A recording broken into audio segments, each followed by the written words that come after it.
여러분 안녕하십니까? 7월 2일 화요일 뉴스투데이 강원입니다. 전국적으로 자율형 사립고 지정 취소 논란이 거센 상황에서 민족사관고등학교의 자사고 재지정이 확정됐습니다.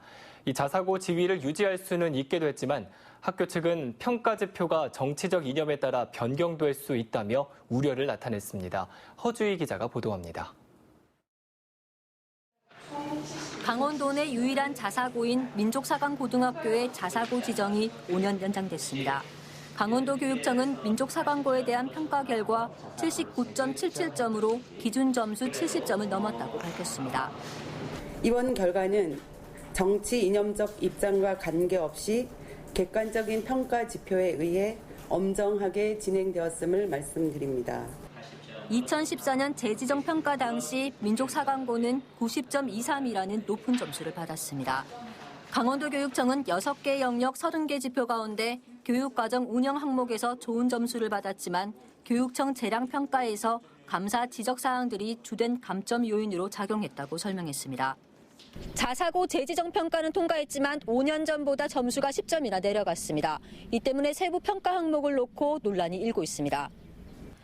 민족사관고는 재지정 평가를 통과한 건 다행이라면서도 평가 기준이 임의로 결정된 부분에 대해 아쉬움을 나타냈습니다. 예를 들면 공부를 계속 해왔는데 시험 범위가 전혀 다른 데서 나오는 것하고 똑같거든요. 그러니까 이런 평가가 교육계에서 이루어진다는 것 자체는 좀 아쉬움이 굉장히 많이 남습니다. 또 전국시도교육감협의회가 자사고 지정 취소 권한을 교육감에게 달라고 주장한 데 대해 탈락을 위한 평가가 아닌 합리적인 기준이 만들어져야 한다고 강조했습니다.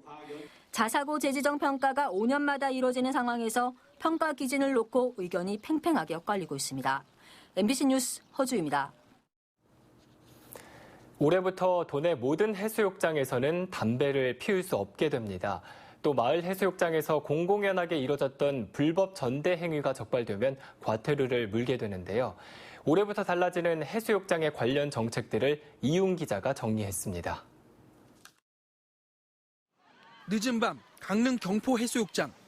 무질서하게 변해버린 백사장에서 피서객들이 담배를 피웁니다. 곳곳에는 담배꽁초가 나뒹굽니다. 해수욕장 백사장에서 담배 피우면 안 되는 거 혹시 아세요? 몰랐어요. 예? 몰랐어요. 이게 불법인데 모르셨어요? 아, 그래. 알았습니다. 올해부터는 강원 동해안의 모든 해수욕장에서 이 같은 흡연 행위가 금지됩니다. 지난 2017년 강릉을 시작으로 지난 해말 양양까지 동해안 6개 시군이 조례를 전면 개정해 금연구역으로 지정했습니다. 해수욕장 이용 관리에 관한 법률이 개정이 됐었거든요. 그거에 의거해가지고 올 여름 이제 해수욕장 기간에 좀 더 이렇게 활동 일수를 늘려가지고 투입할 계획이에요. 이에 따라 해수욕장에서 담배를 피우다 적발되면 최대 10만 원까지 과태료를 물게 됩니다. 고성의 한 해수욕장. 고성군이 마을의 운영을 위탁한 곳인데 외지인이 임시상가를 운영하고 있습니다. 사장님 여기 분 아니, 이건 뭐 그냥 그동안 상당수 마을 해수욕장에서 임대료를 받고 운영권을 되파는 불법 전대 행위가 관행적으로 이루어졌습니다. 올해부터는 해수욕장 관리 운영 업무를 재위탁하는 전대 행위가 적발되면 과태료가 부과됩니다. 1차 적발되면 300만 원부터 시작해 3차례 이상이 적발되면 최대 500만 원을 물어야 합니다. 이 밖에 개장 기간 해수욕장의 야간 입수가 허용돼 도내에서는 시범적으로 속초 해수욕장이 밤 9시까지 운영됩니다. 서핑 등 해양 레저 활성화를 위해 올해부터 폐장 이후에는 모든 해수욕장에서 지자체의 규제를 받지 않고 자유롭게 바다에 들어갈 수 있습니다. MBC 뉴스 이용입니다. 지난 1월 불이 났던 원주중앙시장 재축 재건축 논의가 여전히 제자리 걸음입니다. 이해 당사자가 많다 보니 현실적인 손익 계산이 쉽지가 않은데요. 이 중재자가 없는 상황이 이어지다 보니 시간만 흘려보내고 있습니다. 이병선 기자입니다. 화마가 40여 개 점포를 삼켰던 원주 중앙시장. 지난 4월 10명의 건물주를 중심으로 한 이른바 활성화 추진위원회는 나동만을 재축하는 방향으로 결정했습니다. 결정 과정도 순탄치 않았지만 이후 현재까지의 진행 과정도 마찬가지입니다. 화재가 난 지 6개월이 지났지만 첨예한 이해관계가 달려있다 보니 재축, 재건축을 둘러싼 갈등은 여전히 현재 진행형입니다. 나동 재축과 관련해 원주시는 주차장 29개 면을 확보해야 한다고 답변을 보냈고 주차장을 확보할 공간이 없다 보니 논의는 다시 답보 상태에 빠졌습니다. 결국 추진위원회는 4개 동 건물주 모두에게 재건축 설문을 진행하기로 했는데 이마저도 쉽지 않습니다. 재건축을 하면 건물을 헐게 되는데 토지를 갖고 있는 1층 건물주와 달리 2층 건물주는 건물이 없어지면 소유권도 없어지기 때문입니다. 땅 지분을 사든지 아니면은 사용 승낙 허가를 얻어서 2층에다 져야 돼요. 그래서 굉장히 어려운 문제가 있기 때문에 이거를 우리 건물주들한테 다 알려서 논의가 제자리 걸음이다 보니 원주시는 나동을 시가 직접 매입하는 방법까지도 타진해보고 있습니다. 중앙시장 재축이 쉽지 않다면 우리 시에서는 어떻게 할 것인가를 고민을 다각적으로 많이 고민을 하고 있습니다. 거기에다가 주차장을 만들면 어떨까? 비슷한 시점에 78개 점포가 타는 등 대형 화재를 겪은 울산은 오는 3일 농수산 도매시장 소매동 재건축을 위한 기공식에 들어갑니다. 하지만 원주 중앙시장의 경우 이해관계가 워낙에 복잡한 데다 적절한 중재도 없다 보니 시간만 흘러가는 상황입니다. MBC 뉴스 이병선입니다. 강릉에 새로 지은 한 아파트에서 발암물질인 라돈이 기준치보다 초과 검출돼 입주민들이 불안해하고 있습니다. 하지만 아파트를 건설한 시공사 측에서는 아무런 대책을 내놓지 않고 있습니다. 배연환 기자가 보도합니다. 지난 3월부터 입주를 시작한 강릉의 한 아파트 현관입니다. 디딤돌 위에 놓인 라돈 측정기에서 경보음이 울립니다. 폐암을 일으키는 발암물질인 라돈 측정값이 기준치를 넘은 겁니다. 또 다른 집의 화장실 라돈 측정값은 국내 환경 기준치인 148베크렐/세 세제곱미터에 3배에 달하는 450베크렐을 넘습니다. 집안 곳곳에서 방사성 물질인 라돈이 기준치를 크게 초과해 검출되면서 주민들의 불안 역시 커지고 있습니다. 특정 건축 자재가 시공된 곳에서 라돈이 기준치를 크게 초과하고 있습니다. 욕조가 있으니까 거기서 씻기기도 하고 첨벙첨벙하는 것도 좋아하니까 거기서 놀게 해주고 싶은 것도 있는데 쓸 수가 없어요. 이제는 그 환기를 시켜도 기준치를 넘어서는 수치가 나오니까 저거는 있어도 쓸 수가 없는 이제 욕실인 거예요. 주민들은 대책위를 구성해 아파트 시행사 측에 문제를 제기했지만 뚜렷한 답변이 없습니다. 이거를 알게 되고 나서 AS 접수를 했는데 그냥 접수만 받고 예의가 없길래 찾아갔더니 그냥 AS 사항이 아니다. 뭐 알아서 뭐 하시라. 이렇게 더 이상 AS 접수받지 않겠다. 이렇게 그냥 일방적으로 통보만 해와서. 전문가들은 대리석 등 건축 자재에서 나오는 라돈에 계속 노출되면 폐세포가 손상되고 폐암도 생길 수 있다고 말합니다. 일단은 그 상판에는 방사성 동위원소 의도치 않게 많이 들어가 있는 거예요. 근데 지금 그 정도 수준이면 엑스레이를 뭐 몇백 번 맞는 거랑 똑같아요. 거기서 편안하게 살 수가 없습니다. 아파트 시행사 측은 입주자 대표회의가 구성되면 논의하겠다는 입장만 내놓고 있습니다. 입주자 대표회의죠. 구성되면 협의를 하겠다. 이렇게 해서 회신했어요. 지금 관련 대책위원회가 꾸려져 있다고 알고 있는데 대표가 구성이 돼야 뭐 협의를 하죠. 대표 수급은 어떻게 협의를 합니까? 주민들은 예상하지 못한 라돈 초과 검출로 새 아파트에 입주한 기쁨보다는 건강 피해를 더 걱정하며 불안해하고 있습니다. MBC 뉴스 배연환입니다. 민선 7기 단체장들이 임기를 시작한 지 벌써 1년이 됐습니다. 이 최문순 강원도정의 지난 1년을 분석해봤는데요. 이재규 기자입니다. 최문순 강원도지사에게 지난 1년 최대 성과가 무엇인지 물었습니다. 최대 성과는 올림픽을 잘 치러서 우리 강원도 주도로 남북 평화의 시대를 열었다. 그리고 그것이 어제 있었던 남북 미의 3자 정상회담까지 이르렀고. 그러면서도 아직 구체적인 진전 사안이 없고 도민 소득으로 연결되는 대북 사업이 없는 점은 한계라고 밝혔습니다. 지난 1년 부족했던 점은 무엇인지 물었습니다. 평창 동계올림픽 경기장들의 사후 활용 계획 같은 것이 좀 늦어지고 있는데요.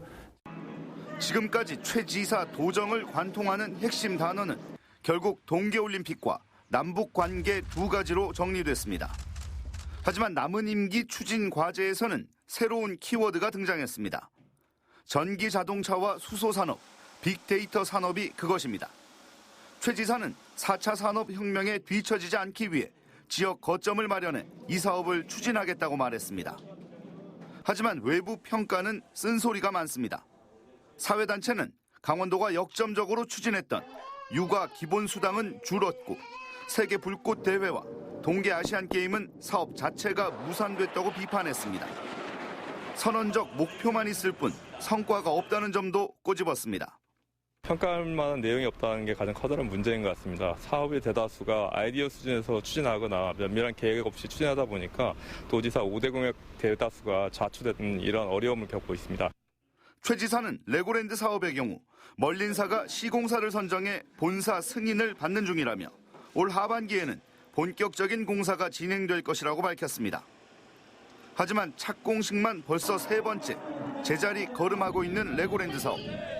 눈으로 보지 않는 이상 믿지 못하겠다는 비판과 냉소적 반응이 팽배합니다. 최문순 강원도정은 이제 9년차를 맞았습니다. 안팎의 비판을 넘어설 수 있는 유일한 방법은 약속했던 사업의 성과를 보여주는 일입니다. MBC 뉴스 이재규입니다. 도내 280여 곳이 재해에 취약한 것으로 조사됐습니다. 강원도에 따르면 도내 여름철 풍수해 재해 우려 지역은 모두 289곳으로 급경사지가 62곳, 산사태 위험 지역이 44곳이었습니다. 지역별로는 강릉시의 위험 지역이 37곳으로 가장 많았고 고성군은 36곳, 원주시 31곳, 춘천시 12곳 등이었습니다. 강원도는 위험 지역별로 담당 공무원을 지정해 위험성을 수시로 관찰하고 있다고 밝혔습니다. 동해안권 경제자유구역 개발이 늦어지는 데 대해 동해 지역 경제인 단체가 비판 성명을 발표하고 특단의 대책을 요구했습니다. 동해경제인연합회는 경제자유구역 지정 이후 7년 동안 뚜렷한 사업은 유치하지 못하면서 재정만 낭비하는 결과를 초래했다며 강원도 행정의 안이함과 정치력 부족이 그 원인이라고 지적했습니다. 동해경제인연합회는 이 때문에 사유재산과 지역 개발에 피해를 주고 있다며 예산 확보에 적극적으로 나설 의지가 없으면 차라리 사업을 백지화하라고 주장했습니다. 강릉 원주대 치과병원과 강원대병원의 경영평가가 좋지 않은 것으로 나타났습니다.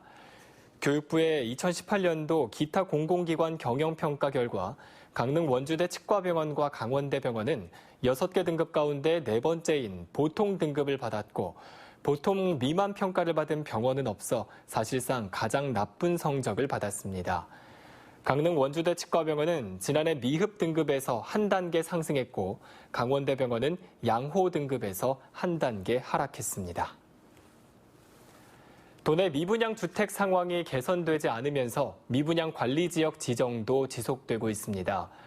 국토교통부에 따르면 5월 말 기준 도내 미분양 주택 물량은 모두 7,776호로 전달보다 106호 감소하는 데 그쳤습니다. 미분양 주택은 원주가 3,396호로 가장 많았고 동해는 1,047호, 춘천은 561호 순이었습니다. 미분양 주택이 많은 원주와 동해, 춘천, 속초, 고성 지역은 연말까지 미분양 관리 지역 지정이 연장됐습니다. 춘천시청 안에서 이달부터 일회용품 사용과 반입이 금지됩니다. 춘천시는 2024년까지 생활쓰레기 발생량을 현재의 절반으로 줄이기 위해 이달부터 춘천시청사 안에서 일회용품 사용과 반입을 전면 금지한다고 밝혔습니다. 직원들은 개인용 텀블러와 개인용 빨대를 사용하고 민원인 등 방문객을 접대할 경우에도 일반 컵을 제공할 방침입니다. 또 일회용 용기에 담긴 배달 음식도 청산의 반입을 금지하도록 했습니다. 정선군이 버스 노선과 운전기사들을 직접 관리하는 버스 완전 공영제가 가시화되고 있습니다. 정선군은 버스업체와 협상을 벌여 1단계로 57개 노선 가운데 21개의 벽지 노선을 인수해 중소형 버스 8대를 구입하고 운전기사는 시간 선택 임기제 공무원으로 채용할 계획입니다. 올해 버스 완전 공영제가 시작되면 만 65세 이상은 무료로 이용하고 일반 주민과 관광객들은 1,000원으로 단일 요금제를 적용할 계획입니다. 평창의 청정 지역에서 생산된 유제품을 활용한 치즈마을 조성 사업이 추진됩니다. 평창군은 유명 유제품 업체와 업무 협약을 체결하고 용평명 장편리 일대 8천여 제곱미터 부지에 지역 식자재를 활용한 요리 농장과 유가공 공방, 가공센터, 방문자 숙박시설 등으로 구성된 평창푸드 아티잔 센터 조성을 추진하기로 했습니다. 이 센터가 준공되면 지역에서 생산되는 농축산물의 부가가치가 올라가고 일자리도 창출되면서 지역경제 활성화에 중요한 역할을 할 것으로 기대를 모으고 있습니다. 영월군이 배움의 기회를 놓친 주민들이 한글을 배우는 희망 영월학교의 수강생을 모집합니다. 한글 교육뿐 아니라 스마트폰 사용법과 생활 문해교육, 영화 보기와 실제 학교 공부 체험 등을 할 수 있는 희망 영월학교는 만 18세 이상 주민이라면 영월군청에 신청이 가능합니다. 학교는 5년 전부터 운영돼 왔으며 60, 70대 이상의 노인 등 140명이 한글을 배우고 있습니다.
이상으로 뉴스투데이 강원을 마칩니다. 고맙습니다.